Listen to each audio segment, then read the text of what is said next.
Hi, everyone. I'm Dr. Rita Roy, CEO of the National Spine Health Foundation, and I'm your host for the Get Back to It podcast. Here, we share real stories of healing and recovery from people who overcame spine problems and returned to the lives they love. These success stories are powerful, inspiring, and sometimes unbelievable. Let's dive in.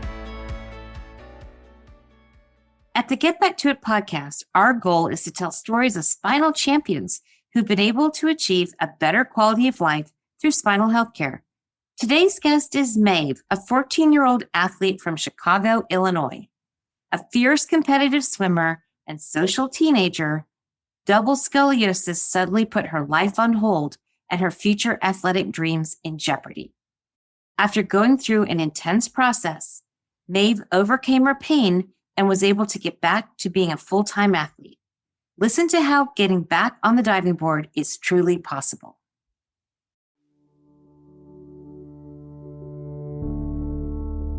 At a young age, Maeve experienced spinal complications.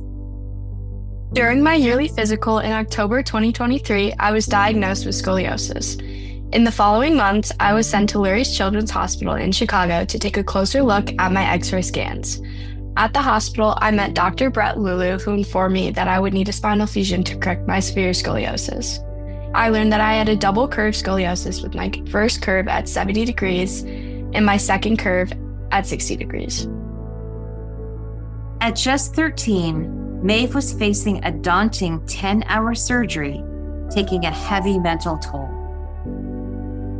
After meeting with Dr. Brett, my surgery date was set for March 27, 2024. However, even before getting to the operating room, I was scared of the road ahead. Every month, I was required to get MRI imaging and blood work.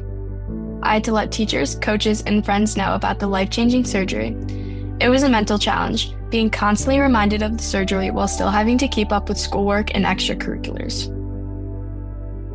However, Maeve was scared of one thing the most. I knew the one thing I would miss the most was swimming. Being a competitive swimmer almost all my life, I loved the sport, my coaches, and my friends. It was hard saying goodbye to the people I loved, but I knew that we would see each other again. Before she knew it, her surgery date was just a few short days away. With my surgery date being scheduled during spring break, I envied my friends who were on vacation. Being 13, I was constantly overthinking the surgery and dread-filled my thoughts. How would the surgery change my life? On the day of the surgery, I held back tears because I didn't want everyone else to know how scared I was. Meeting all the different people that would be in the operating room made me further daunted. I found myself shaking each time someone came in the room. I finally broke into tears when being wheeled away from my parents. As I was taken into the OR, finally leaving my parents behind and unsure of what life would look like after surgery, a wave of anxiety hit me. As I wheeled into the OR, leaving my parents behind and unsure of what life would look like after surgery. Despite having fear before her surgery, Maeve was relieved after her surgery. Coming out of the operating room, I did not remember much. I was given heavy medication, but the thing that made my experience positive were the encouraging nurses and doctors. My surgeon, Dr. Lulu, and the nursing staff made a traumatic surgery full of laughter and giggles. Even after surgery, recovery brought new struggles to light. When I left the hospital, it was almost Easter. Being back at home, I felt more relaxed and at ease. However, I faced a new relationship dynamic with my parents. Barely being able to climb the stairs, I lost some independence. I learned to be patient with myself and depend on my parents' support. They also made an effort to do everything they could to help me. Around 2 weeks after surgery brought another challenge, nerve pain. While my spine was straight after surgery, I also woke up with my entire left thigh numb due to nerve damage from positioning on the surgical table. Because of this complication, I would get lightning flashes of pain in my left thigh. These intense episodes of pain would often leave me in tears and my parents not knowing what to do. Eventually, however, the pain started receding. Around April 20th, the pain decreased and I was able to get back up on my feet. I started hanging out with my friends and going on walks with family to keep my back from going stiff. After weeks of sitting on my bed and seeing my friends and family continue their lives, I was so grateful and happy to be able to move my body. At the end of April, I went back to school. My friends and teacher welcomed me back wholeheartedly, helping me catch up on schoolwork. While no one understood the emotional or physical pain I went through, their support made the transition much easier. I felt so blessed to have friends and teachers that helped me through every second of the recovery process. The final hurdle of Maeve's recovery came just before summer. June 7th was my 3-month post-op appointment date. This appointment meant so much to me because it would decide how my summer would go. If the doctors thought I needed more rest, I would miss out on hanging out with friends and traveling.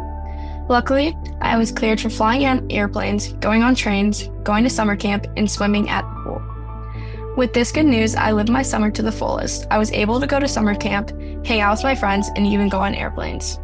Even though I felt some pain, I was grateful to be able to move my body and enjoy summer activities. With almost all of her spinal pain relieved, Maeve was able to return to being an athlete. In October 2024, I got cleared to start competitive swimming again. Being able to return to the diving board and my team was the best thing that could ever happen to me. After a long and painful journey, young Maeve is living her life to the fullest. Here I am, 1 year post-op, and I feel amazing. Even though the recovery process took perseverance and dedication, I learned the message of patience. Success does not come to you when you want it, but when you earn it. After trying the hardest I could in my recovery process and struggling through pain, I earned my scoliosis success story, and I'm living my life as best as I can.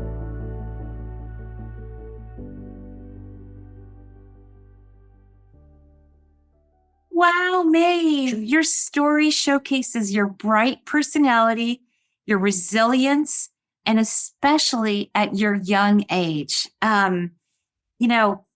Your dedication through that painful recovery really shows that being committed and dedicated and focused on what you've got to get through is something that I think you learn from being an athlete, from having to do all that training and all that focus and all that dedication. And, being a competitive swimmer, oh my goodness, that takes a lot of dedication. I would say, to my first question just to ask you is, as you're going through that, what really stood out to you during that recovery process that you felt really you were able to call upon what you knew as an athlete to get you through that? I would say more people who stood out to me. I would say my parents, because it was kind of blind going into them for this, not even like me. They kind of had to go with the flow on everything. Yeah. And it was hard just trying to do the right thing for me, even though they didn't know what the right thing was. Yeah. I think that's one of the hardest things when you get a diagnosis and, no matter what age you're at, your family is there around you. You're so lucky to have had the support and the care and the guidance and all the love and all the good things with your family close by. That's one of the things that we are here to do, is to give people tools, knowledge, information, connection to even know what questions to ask, right? I think that can be hard. Maeve, tell us a little bit about, what that was like. You were just about to turn 13 and you were told you had a very severe scoliosis. Did it feel like it came out of nowhere for you? It definitely did feel like it came out of nowhere, because this was the first time that they've ever noticed it. And for it being that bad, it was just where did this all of a sudden come from, and how did no one notice it? Yeah. And maybe it's because you were such a dedicated athlete for so long that you're kind of able to, your body is compensating and holding itself together and doing all the things that it's supposed to do to keep you moving and keep you doing that. What was it? Was it pain that you first felt, or what was it that led you to that diagnosis? Do you remember what that was like? The diagnosis was more like I had broken my collarbone, I think a year prior to finding out, and my shoulders were super uneven. Okay. So I think at the doctors, that was kind of like the first thing they noticed was like me just standing super uneven. Hmm. And we all like brushed it off because that's just how we thought I healed. Yeah. But it was actually from my top curve. The curvature. Yeah, Yeah.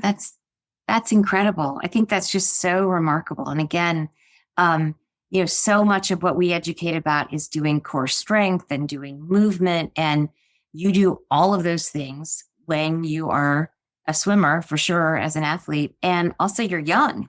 So, Mhm. your body's changing and it's dynamic and there's a lot happening and you're more flexible. Like there's just a lot of ability to have fault tolerance. And I just think it's just so surprising that you had such a severe curve and it just hadn't been noticed at all. And so what were some of the things that you and your family did? Did you turn to the internet to find information, or how did you go about getting informed? Yeah, I feel like I definitely turned toward the internet more because I didn't really have anyone that like I knew Yeah. that I could go and talk to about this. It was kind of just like it felt like I had to deal with it by myself. Mm, And I definitely turned to my doctors and my nurses and asked for yeah. like anything I had in mind.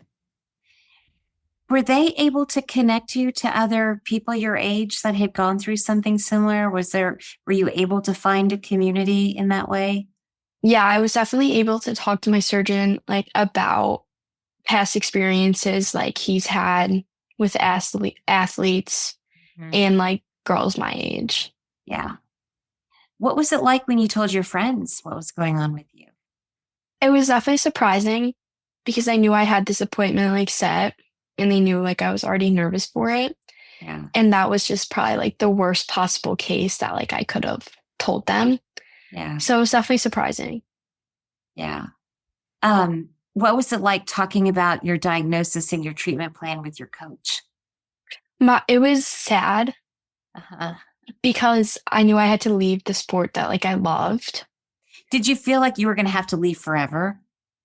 It definitely felt like in the moment I wasn't like going back, but that's just because like you're at the earliest stage of recovery. Yeah. But through the time, like I knew I was going to be able to go back. Yeah. So when you talked about it with your surgeon, was he sort of setting an expectation that you would heal, not giving a time frame on that, but generally that you would heal and that you would be able to swim again? Was that something that was the expectation for you to go into your surgery? Yeah, it was definitely the biggest expectation for me because he was also a swimmer Oh, when he was wow. younger, Wow. which is very ironic. Yeah. So you can really relate to him. That's great. Yeah. Were you concerned about missing training time and falling behind in your age group or any hmm considerations like that? Tell me what that was like. It was definitely sad, like seeing people excel when I kind of felt like I was dropping below. Yeah.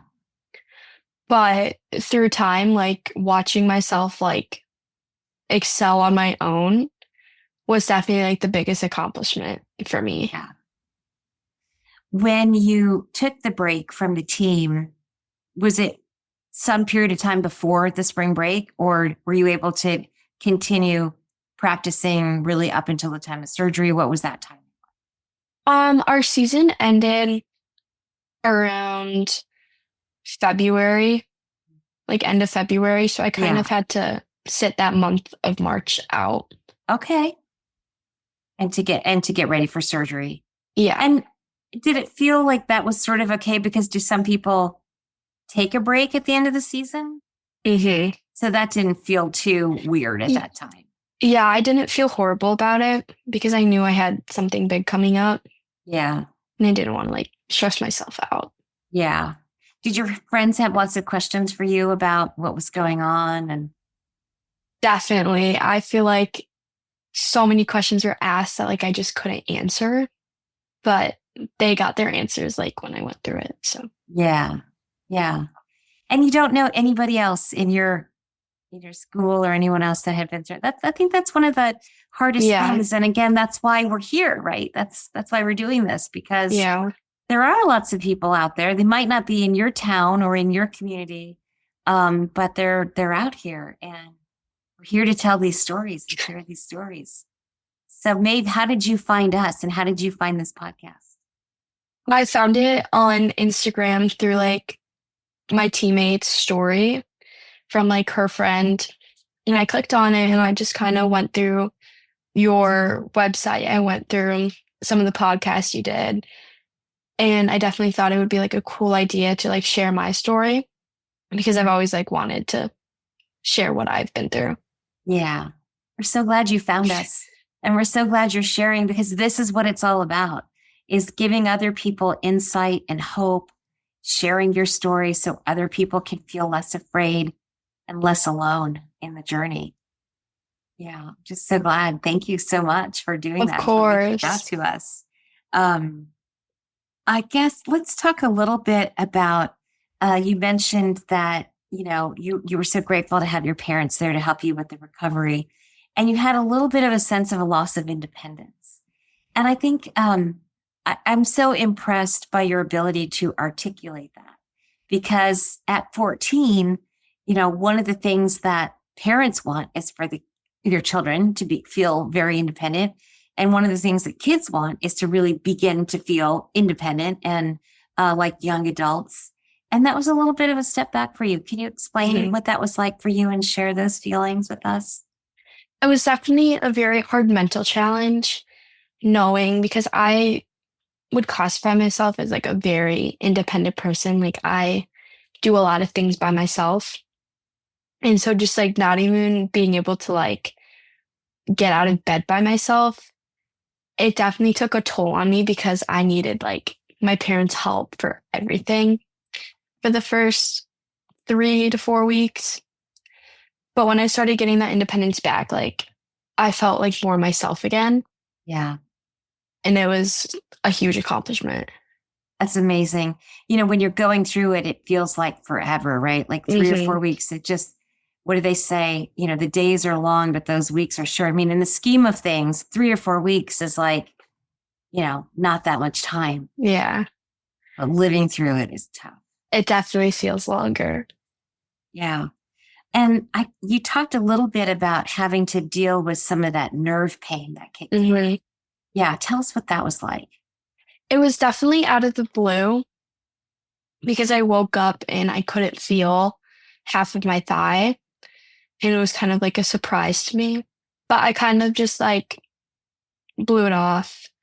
And then right when like my back started feeling better, I started getting these like electric pains. Wow.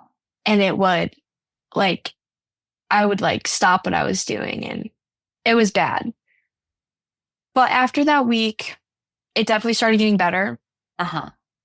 And it was expected to like not be numb anymore. But being a year and a half post-op now, like it's still there, but it doesn't bother me. Yeah. A little bit of numbness. Yeah. Yeah. But it doesn't interfere with your movement or your ability to Mm-mm. work out or train or anything like that. No, not at all. That's great. Um, I was so excited when we got to your part of the story where you got to go to summer camp. Holy cow. That's amazing. So that was just a couple months after your surgery. Yeah, it was the end of July, start of August. That is amazing. Yeah, it was great. But it also was like I had to sit out of a lot of things. But I expected that and that was like an expectation that I had. So Yeah. it didn't really make me upset. Yeah. That expectation is so, so important, Mhm. so that you anticipate what you're going to do and how you're going to feel and manage your emotions, right? About feeling left out of things or not able to fully participate. And it's like, I'm here. Like, I'm happy just being here. Yeah. That's so cool. What's amazing, Maeve, is I'm looking at you and you are this gorgeous, beautiful young girl, and no one would have any idea what you've been through. Yeah. And that you're bionic. Mhm. You got metal in you, and you are a Yeah. bionic girl here. No, you'd never know. And no one Never. would, and I just think that is the joy of the miracles of modern spine care. It's like, wow, look at you. Amazing. And, I wonder, do you even remember that that's going on in your body as you go through your life? Do you feel like it's something that is the front of your mind, or it's sort of in the back of your mind? It's definitely in the back of my mind now because I'm so far out from it. Like, I just feel like I'm normal, and I've forgotten what it's like to like be able to freely move my body Yeah. and not have that like restriction with me. Yeah. Are there any restrictions to your movement now? I can't bend. Okay. Yeah. I can't like twist standing for a while. It's like a lot of pressure on it because I am fused for most of my spine. So they like from T1 to your pelvis, pretty much. I'm fused T3 to L3. T3 to L3. Okay. So I still have like movement in like my hips, Mm-hmm. which I'm super grateful for Yeah. because I can still like I can twist to a point. Yeah. So I have some mobility. Yeah. That's great. That is awesome. I would think that swimming would be one of the best things you could do for yourself as an activity. Did your medical team talk with you about actually using aquatics for recovery? Was that part of your recovery journey? It definitely was like a part of my recovery journey because I started swimming like super lightly in the pool, like competitively, not competitions. I think 4 months post-op just to get my body moving. And I did that very lightly until I was 6 months post-op so I could go back. So it definitely was. Yeah. What other kinds of things did your recovery involve? Tell us about that. I just had to be super careful with everything I did. Mm-hmm. Did you go to physical therapy after surgery? It's crazy. I did not go to physical therapy after surgery. Wow. Yeah. Wow. That was like a surprise to me and my family because like we just expected that like it was going to be like an automatic physical therapy. But I just had to walk a lot and just like stay as active as I could. Yeah. That's incredible. Yeah. That's amazing. How soon were you walking after your surgery? The day after. What? Yeah. The day after I stood up and I walked. Second day, I did stairs. Oh my gosh. And then the third day, it was kind of just like more walking. Yeah. Yeah. And did you have to stay in the hospital? I had to stay in the hospital for 4 days. Okay. So it's not the best, but it flew by to me. Like, yeah. I don't remember all of it. And it was nice because you had the nursing staff there to help you get out of Yeah. bed, learn how to walk, did you have to do that log roll to get out of bed, like to roll over? Yeah. Had to learn how to do that, right? Yeah. That's I've had a fusion, not as many levels fused as you, but I also had to learn that, careful rolling out of bed thing. Yeah. That was different. I don't use the log roll now, but I had to for like a few months. Till you healed. Yeah. Yeah. That's amazing. Maeve, how do you talk about your condition with your friends? Do you talk about it now? Is it something that comes up? Yeah, I talk about it very positively now because I've also had people that are getting fusions that like I know come and talk to me about it, which is like a great thing because I love talking about it because I think it's like a huge part of me now. And like you said, like no one would know that I had it. Like it's not like a physical thing. Right. So I talk about it super positively because it didn't negatively affect me. It positively affected me mentally and physically. Yeah. Once you got through it, though, right? So Yeah. through it. And you got to have that support system around you. Yeah.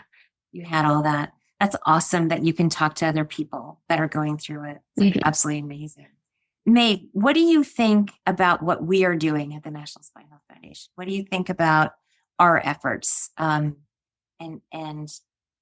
maybe some ways that we could do more, do better. I think it's great what you guys are doing. And I wish I found you guys before I got my surgery because it would have helped me so much more.